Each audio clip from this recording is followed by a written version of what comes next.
నాగర్ కర్నూలు జిల్లా కేంద్రంలోని ఎర్రగడ్డ వినోబనగర్ కాలనీలో గల శ్రీ సుబ్రహ్మణ్యేశ్వర స్వామి దేవాలయంలో సుబ్రహ్మణ్య స్వామి షష్ఠి సందర్భంగా శనివారం నాడు ఆలయ ఆవరణంలో శ్రీవల్లి దేవసేన సమేత సుబ్రహ్మణ్య స్వామి కళ్యాణ మహోత్సవం వేద బ్రాహ్మణులచే వేద మంత్రోచ్చరణల మధ్య వైభవంగా కళ్యాణ మహోత్సవం అభిషేకం ఊరేగింపు ఘనంగా నిర్వహించారు.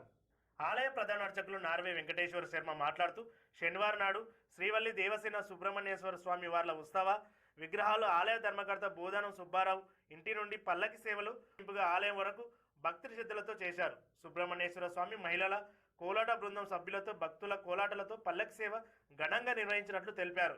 అనంతరం అభిజిత్తు లగ్న సమయంలో స్వామి అమ్మవార్ల కళ్యాణోత్సవం వివిధ కైంకర్యాలను నిర్వహించి సామూహిక ఒడిబియ్యం కార్యక్రమం శాస్త్రోక్తంగా వేద పండితుల నార్వ శివప్రసాద్ శర్మ నిర్వహించారు. భక్తులకు వివాహ దోషం సంతాన దోషం నివృత్తికి శ్రీవల్లి దేవసేన సమేత సుబ్రహ్మణ్యేశ్వర స్వామి కళ్యాణం వీక్షించాలని జరిపించిన దోష నివారణ జరిగే విశేష ఫలిత భక్తులకు అందుతున్నట్లు ఆయన తెలిపారు. కళ్యాణోత్సవం అనంతరం మహిళలకు సామూహిక ఒడిబియ్యాలు భక్తులకు తలంబ్రాలు పంపిణీతో పాటు తీర్థ ప్రసాదాలు వేద ఆశీర్వచనం చేశారు.